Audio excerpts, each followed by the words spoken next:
Hello, 4th and 5th grade parents. This is Miss Kalita. Ms. Moore's here also, and this is our little tutorial on helping you understand how to manage your child's iPod binder. The reason we're doing this is because although 4th grade used these binders every day last year, there seems to be some confusion and some ongoing questions about this year's binder. I can assure you that my 5th graders have told me that the binders for this year are very similar to last year. So, when you look at your child's binder, the first thing you see is the cover. It has a copy of their schedule on it. It may have some things down here telling what they do during computer and Title I time every day, and it has their name. When you open their binder, this should be the first thing you see, their zipper pouch that keeps their pencils and pens, an eraser, all the things they need in order to write their work every day. When you turn that, the very next thing you should see is a divider with their planner page in it. Their planner page is your lifeline and your connection between school and home. It has each day of the week. It has a place for important information. It has a place for each class. If your child has homework in a class at night, it will be written on this page.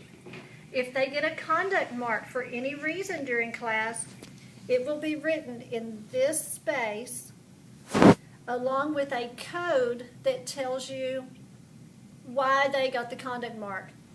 We sent a sheet home at the beginning of the year that explains what each code means. If you don't have that anymore, please contact one of us and we will get you one as soon as possible.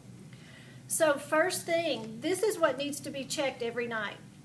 If there's a conduct mark, it needs to be initialed and brought back the next day. If your child has been getting into trouble for not having their homework, check this and see if they're writing it down. Check it to make sure they brought home what they need to do. Check it to make sure they've done their homework. Now let me stop right here because each child set their binder up in their own homeroom. So when I turn this page, your child may have one that looks just like this, or it may be flip-flopped. The point is that each of these pieces should be there regardless. So in this binder, we have a pocket that says keep at home and one that says bring back, and that's pretty self-explanatory, right? If it's in this pocket, take it out, and we don't want to see it anymore. Leave it at home. All of this is going to be like graded papers, but there may also be notes that need to be read, information about pep rallies, or take home just notes from the principal or from the teacher. But these are the keep at home things. If something is in here for some reason, it needs to be brought back to school. And we need to make sure that you look through this to find out, is it something that needs to be brought back the next day? Does it need a signature? Does the kid need to do homework on something that's in here? But this is the bring back pocket. Now, when we set these up at the beginning of the year, these next dividers are probably in the order of their classes that they go to each day. This child starts her day with me. So her next divider is going to be science and social studies, and then it goes math, language arts, and reading, because that's the order of her classes. If you have a child that's not in Kalita's homeroom, yours is going to be different. But there should be a divider for each class. So when I turn this page, there's an extra pocket that this student put in hers. Not a big deal if your child doesn't have one of these. There may be a lunch menu in here, or that conduct code explanation that I talked about for this, it may be in there. But again, if your child doesn't have one of these, it's okay. Science. Sometimes I ask students to put things in pockets, like things that are hard to punch holes in.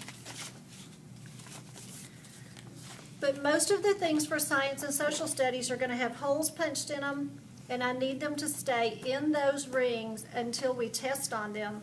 And at that time, I have the whole class take them out at once, and then they put them in their keep at home pocket, and they're yours to keep. There is a social studies divider that just has things that need to stay in the binder for social studies. Again, just for science and social studies, if there's stuff either in these pockets or in these rings, please do not remove them. Math. Anything that's in the math pocket or in the rings behind the math divider, please do not take those out unless your child tells you it's okay to do so. And in that case, it really should be in the keep it home pocket anyway. English. Again, if it's in this pocket or behind this divider, leave it there unless your child tells you that they've been instructed to keep it at home. But again, if they're saying it needs to be kept at home, then it should be in here. Ms. Moore, would you like to talk about reading? The same thing happens for reading. All the things that are in the pocket need to stay in the pocket unless your child tells you that it's okay to come out of it. And they will have vocabulary words in there. They'll have notes that will help them. They need to keep those things in there, so don't take them out of their pockets. Now, this is where you can help us help your child stay organized. If your child brings their binder home and you find something like this with a whole bunch of stuff stuck in here, I need you to ask them, why do you have all this here? Where should all these go? And sit down with them paper by paper, because then they might say, oh, we're supposed to keep that in our binder for math. And then you can say, well, shouldn't that be in your math section? Okay. But don't let things accumulate in these pockets.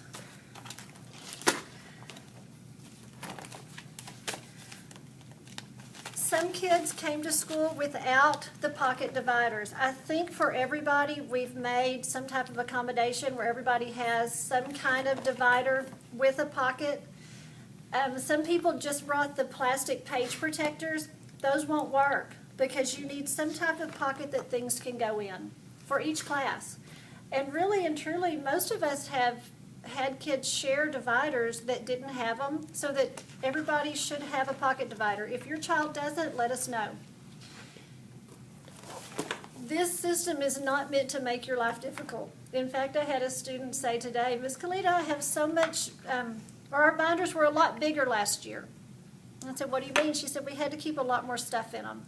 So I really think that the kids are not having to keep so much stuff in their binder this year. We just have some confusion on how to organize it. And for the 5th graders, there should not be any confusion. They did it last year. They ought to know what to do, and they need to be helping you at home understand what to do with the papers in their binders. Please do not hesitate to call any of us, 4th or 5th grade, if you have questions about anything we talked about, and we will be glad to meet with you on a case-by-case basis. Thank you.